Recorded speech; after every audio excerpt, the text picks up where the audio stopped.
Hello everyone बच्चों, welcome आप सभी का। बच्चों आज का अपना टॉपिक है भक्ति सूफी परंपराएं। ये अपना हिस्ट्री का चैप्टर है, छठा चैप्टर है और इसको अपन कंप्लीट हम पढ़ेंगे। जो टॉपिक है आपका, ये पूरा टॉपिक इस प्रकार है कि धार्मिक विश्वासों में बदलाव और श्रद्धा ग्रंथ, जो कि 8वीं से 18वीं सदी तक। ठीक है, चैप्टर नंबर 6 कंप्लीट नोट्स इसके अवेलेबल हैं। और नोट्स पढ़ने से पहले थोड़ा सा अपन देख लेते हैं इसका पूरा सिलेबस। ये जो टॉपिक है पूरा 7 नंबर का आपके टॉपिक रहेगा एग्जाम में, और इस सिलेबस में क्या क्या चीज़ें शामिल है जो कि हमें पढ़नी है वो हम थोड़ा सा यहाँ पे देख लेते हैं। तो देखो यहाँ पे सबसे पहले तो लिखा हुआ है कि धार्मिक विश्वासों और आचरणों की गंगा जमुनी बनावट। तो पहला पॉइंट तो हम ऐसे पढ़ेंगे, धार्मिक विश्वासों और आचरणों की गंगा जमुनी बनावट। फिर हम पढ़ेंगे उपासना की कविताएं, प्रारंभिक भक्ति परंपरा।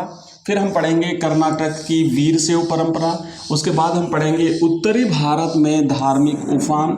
फिर हम पढ़ेंगे दुसाले के नए ताने बाने इस्लामी परंपराएं। उसके बाद हम इसी में पढ़ेंगे सूफी मत का विकास। फिर हम पढ़ेंगे भारतीय उपमहाद्वीप में चिश्ती सिलसिला। नेक्स्ट हम पढ़ेंगे नवीन भक्ति पंथ, उत्तरी भारत में संवाद और असहमति। और फिर हम पढ़ेंगे धार्मिक परंपराओं के इतिहास का पुनर्निर्माण। तो ये तो है हमारा सिलेबस। इस सिलेबस में जो आपका निर्धारित सिलेबस के उसके अकॉर्डिंग हमें तैयारी करनी है, ताकि पूरा सिलेबस कवर हो जाए और एग्जाम में हम पूरे से पूरे नंबर प्राप्त करें। ये बच्चों इंग्लिश मीडियम के जो स्टूडेंट्स हैं उनके लिए हमने साथ में तैयार किया है। तो इंग्लिश मीडियम के जो स्टूडेंट्स हैं उनका सिलेबस है, और टोटल अपना ये जो टॉपिक है बच्चों ये रहेगा 7 नंबर का। तो 7 नंबर का हमारा जो है ये टॉपिक रहेगा। इसमें आप इंग्लिश मीडियम के जो बच्चे हैं वो सिलेबस को पढ़ सकते हैं। इस तरीके से कंप्लीट अपना सिलेबस है। आइए शुरू करते हैं, एक एक चीज़ को हम यहाँ पे पढ़ेंगे। सबसे पहले हम पढ़ेंगे भारत में भक्ति और सूफी जो सिलसिला है, भक्ति और सूफी जो सिलसिला है इसको हम पढ़ेंगे। तो देखो यहाँ पे 2 चीज़ें हैं, एक तो भक्ति और दूसरा सूफी। चीज़ें एक ही है, लेकिन जैसे हिंदू धर्म में जैसे हम भक्ति परंपराएं कहते हैं, इसी तरीके से इस्लाम में सूफी आंदोलन कहते हैं। तो ये हमें पढ़ना है भक्ति और सूफी। ठीक है, दोनों हम इस तरीके से पढ़ेंगे। चलिए आगे बढ़ते हैं। तो यहाँ पे देखो, अगर बात करें भक्ति और सूफी आंदोलन की शुरुआत की अगर बात करें भारत में, तो सल्तनत काल की जब बात करें, जब सल्तनत काल था उस समय हिंदू और मुस्लिम संस्कृति के संघर्ष का काल था। सल्तनत काल में हिंदू और मुसलमानों के बीच में आपस में संघर्ष हुआ करते थे। समय के साथ हिंदू मुस्लिम धर्मों में बाह्य आडंबरों और कुरीतियों का समावेश हो गया। बाह्य आडंबर का मतलब होता है दिखावा, कुरीतियाँ मतलब गलत परंपराएं कुछ ऐसी शामिल हो गई। अब क्या गलत परंपराएं थी, क्या जो है वो कुरीतियाँ थी, तो जैसे जाति व्यवस्था, अगर हिंदू धर्म की बात करें, भेदभाव, अस्पृश्यता, सती प्रथा, वर्ण व्यवस्था आदि को दूर करने के लिए नई विचारधाराओं का उदय हुआ। तो ये सामाजिक कुरीतियाँ, जो कुछ भेदभाव थे, कुछ सामाजिक कुरीतियाँ थी, कुछ आडंबर थे दोनों धर्मों में ना, उनको दूर करने के लिए दोनों ही धर्मों में कुछ सुधार की प्रक्रियाएं अपनाई गई। कुछ जो है इस प्रकार की विचारधाराओं का उदय हुआ जो समाज को एक दिशा दे सके, समाज को एक नई राह पर ले जा सके और इन कुरीतियों को मिटा सके। तो वो जो कुछ ऐसी जो व्यवस्था स्थापित हुई, जो विश्वास, नई विचारधाराओं का जो उदय हुआ, उन विचारधाराओं को, इन्हीं नई विचारधाराओं को हम क्या कहते हैं, उन्हें भक्ति आंदोलन के नाम से जानते हैं। तो आपको समझ में आया होगा कि भक्ति या सूफी आंदोलन क्या है। जैसे हिंदू धर्म में हम उसे भक्ति आंदोलन कहते हैं, उसी तरीके से इस्लाम में इन्हें हम सूफी आंदोलन के नाम से जानते हैं। अब बात करते हैं भक्ति आंदोलन की। तो भक्ति के मार्ग, तो भक्ति के 2 मार्ग बताए गए हैं। भक्ति आंदोलन जो था उसमें 2 प्रकार की धाराएं थी भक्ति आंदोलन के दौर की। तो 2 प्रकार की धाराएं कौन कौन सी थी। इस भक्ति काल को हम 2 भागों में विभाजित करते हैं। 2 भागों में विभाजित नहीं करते, बल्कि इनकी 2 धाराएं थी। भाग तो एक ही था भक्ति काल, पर 2 धाराएं थी। पहली क्या थी, वो थी निर्गुण भक्ति धारा, या फिर इसे हम शाखा भी कह सकते हैं। जैसे एक पेड़ की कई शाखाएं होती है, तो वैसे एक ही परम विचारधारा थी भक्ति, और इस भक्ति में 2 प्रकार की शाखाएं थी। तो एक तो था निर्गुण और दूसरा था सगुण भक्ति शाखा। ठीक है, एक तो था निर्गुण भक्ति शाखा और दूसरा था सगुण भक्ति शाखा। ठीक है, तो ये दो प्रकार की शाखाएं थी, सगुण भक्ति शाखा और निर्गुण भक्ति शाखा। हम यहाँ पे पढ़ेंगे सगुण भक्ति शाखा और निर्गुण भक्ति शाखा दोनों को। अगर बात करें ना, जैसे इसको अगर समझना है, मैं आपको थोड़ा सा यहाँ पे समझा देता हूँ। जैसे भक्ति काल की और इसकी बात करते हैं अपन, यहाँ पे थोड़ा सा आप देख लीजिए, जगह है थोड़ा, यहाँ पर मैं आपको दिखा देता हूँ। जैसे भक्ति काल, अगर हम इसे भक्ति काल को अगर देखें तो भक्ति काल को क्या होता है कि दो प्रकार की इसकी शाखा है, दो शाखा है। एक है सगुण भक्ति और दूसरा है निर्गुण भक्ति।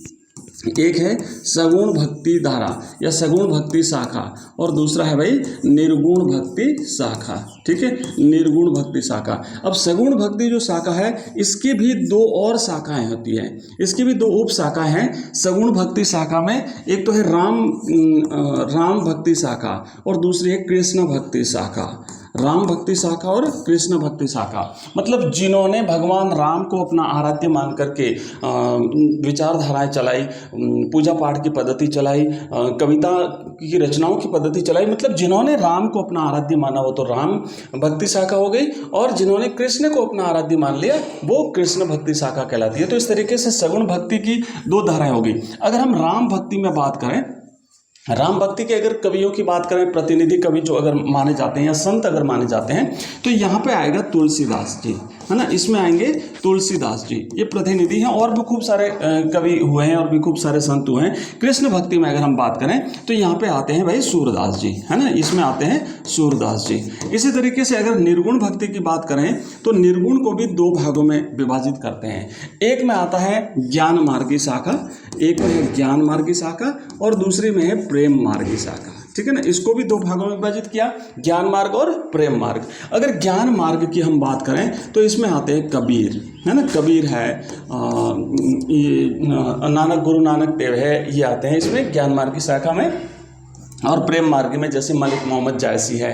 ठीक है, तो ये जो है ना एक प्रकार का, ये इस तरीके से इसको हम समझेंगे और फिर हम इसे आगे पढ़ेंगे। चलिए आगे बढ़ते हैं। भक्ति के जो दो मार्ग थे, अभी हम बात कर रहे थे, तो भक्ति के दो मार्गों में एक तो है निर्गुण भक्ति और दूसरा है सगुण भक्ति। निर्गुण भक्ति की हम बात कर लेते हैं। पहले अगर हम देखें कि निर्गुण भक्ति क्या है, इसमें क्या सिस्टम हुआ करता था, तो देखिए निर्गुण भक्ति में क्या होता था कि इस विचारधारा में ईश्वर को निराकार मानते हुए, निराकार मतलब नीर आकार, बिना किसी आकार का, ईश्वर का कोई रूप नहीं होता है, ईश्वर की कोई आकृति नहीं होती है, ईश्वर को गुणों के रूप में हम व्यक्त नहीं कर सकते, उसमें मतलब उसकी परंपरा अपार है। तो इसमें इसको निराकार मानते हुए उसका कोई भी रंग रूप स्वीकार नहीं किया जाता है। ठीक है, उसे किसी आकृति में हम नहीं ढाल सकते, तो ये माना जाता है निर्गुण भक्ति शाखा में। इसमें मूर्ति पूजा का विरोध किया जाता है, क्योंकि पहले ही मान लिया कि ईश्वर का कोई रूप नहीं है, इसका ईश्वर का कोई आकार नहीं है, ये तो निराकार है, आप किसी भी रूप में ईश्वर को याद कर सकते हैं। तो मूर्ति पूजा का विरोध किया गया। इस परंपरा में क्या करते हैं, निर्गुण भक्ति शाखा में ध्यान लगाने और नाम स्मरण पर जोर दिया जाता है। ईश्वर को स्मरण करना, भक्ति करना का मतलब होता है ध्यान लगाना, स्मरण करना ईश्वर का, मूर्ति पूजा नहीं है।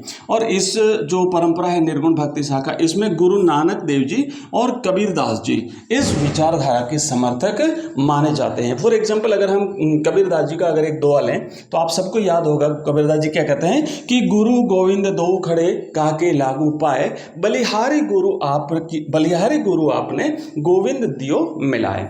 तो ये कुछ ऐसे उदाहरण हैं इस निर्गुण भक्ति शाखा के कवियों के, संतों के, इस प्रकार की रचनाएं इन्होंने लिखी हैं। तो यहाँ पर तो खाली इन्होंने क्या किया है, गुरु को महत्व देने के लिए कि ईश्वर से भी ज़्यादा महत्वपूर्ण गुरु है। तो यहाँ पे इनकी इस प्रकार की रचनाएं हैं, लेकिन मुख्य इनका उद्देश्य था जो सामाजिक कुरीतियाँ थी, जो परंपराएं थी, जो बायाडंबर थे, जो पाखंड थे, उनका विरोध करना, उनका निराकरण करना। तो ये तो हमने देखा निर्गुण भक्ति शाखा। बच्चों अब हम देखेंगे सगुण भक्ति शाखा। लेकिन आगे बढ़ने से पहले मैं बता दूं कि जो कंप्लीट नोट्स हैं, यानी जो चैप्टर हम पढ़ रहे हैं, जो आपको कंप्लीट मैंने नोट्स दिखाए, ये चैप्टर वाइज सारे के सारे नोट्स अगर आप प्राप्त करना चाहते हैं PDF के रूप में, इसके अलावा आपको मिलेंगे हमारे वीडियोस इन नोट्स को एक्सप्लेन करते हुए। फिर इसके बाद में हम करेंगे क्वेश्चन आंसर्स, इसके जितने भी प्रश्न उत्तर होते हैं वो करते हैं, और फिर हम करते हैं इसके MCQs।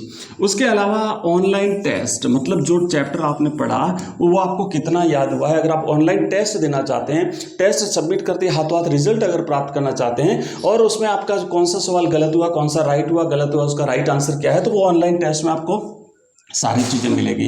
इसके अलावा अगर आप लाइव क्लासेस भी चाहते हैं तो ये सारी चीज़ें अगर आप चाहते हैं तो ये जो सारी चीज़ें ये आपको हमारे ऐप में मिलेगी और हमारा ऐप है एजुकेशन राइज। ठीक है, यहाँ पे लिख देता हूँ मैं, एजुकेशन राइज नाम से हमारा ऐप है, प्ले स्टोर पर आपको मिलेगा एजुकेशन राइज RISE।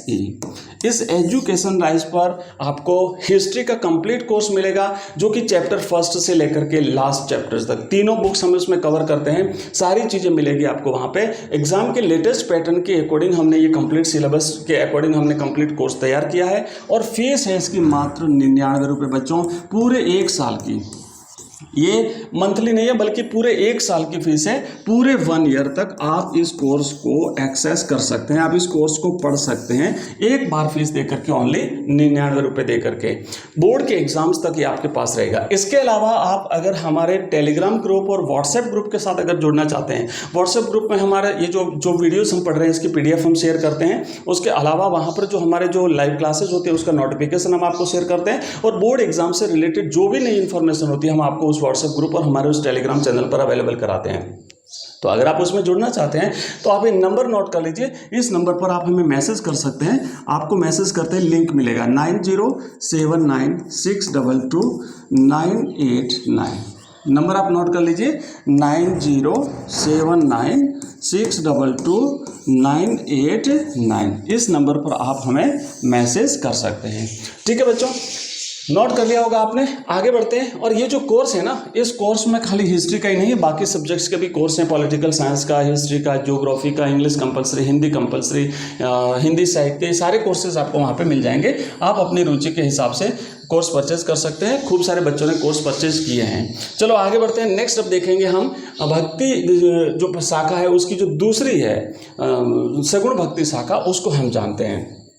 तो सगुण भक्ति शाखा जो क्या होता है, सगुण भक्ति जो शाखा है, इस सगुण भक्ति शाखा को इस तरीके से हम समझ सकते हैं कि इस विचारधारा में ईश्वर के किसी न किसी रूप को अपना आराध्य मान करके जो है वो उसकी आराधना की जाती है। फॉर एग्जाम्पल हमने जब देखा था कि मान लीजिए भगवान राम को कोई अगर किसी ने आराध्य मान लिया तो वो राम भक्ति शाखा कहलाती है, तो वो राम भक्ति शाखा कहलाती है। और अगर किसी ने कृष्ण को अपना आराध्य मान लिया तो वो कृष्ण भक्ति शाखा कहलाती है, तो वो कृष्ण भक्ति शाखा कहलाती है। आगे जाकर के हम पढ़ेंगे,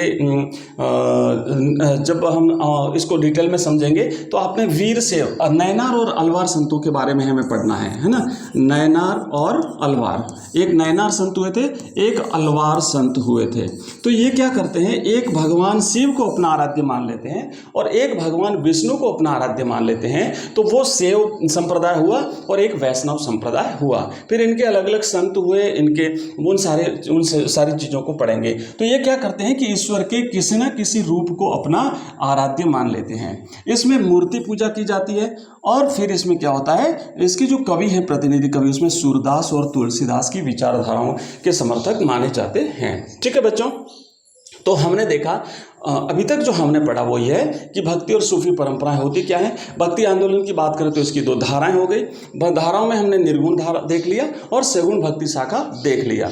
अब इसके बाद जो है वो भारत में भक्ति आंदोलन है, इसके कंप्लीट आगे का सारी चीज़ें हम पढ़ेंगे। पर नेक्स्ट वीडियो में मिलते हैं, बहुत ही जल्दी मिलते हैं और फिर अपन देखते हैं नेक्स्ट वीडियो। आप वीडियो आपको कैसा लगा कमेंट बॉक्स में कमेंट करके मुझे ज़रूर बताइएगा और बहुत ही जल्दी अपन नेक्स्ट वीडियो के साथ मिलेंगे। इस वीडियो को जरूर शेयर कर दीजिए अपने बच्चों के साथ। और हमारी लाइव क्लास रहती है एवरीडे शाम को 8:30 बजे, तो आप लोग उस लाइव क्लास को ज्वाइन कर सकते हैं बच्चों। ठीक है, बाय, धन्यवाद, थैंक यू वेरी मच।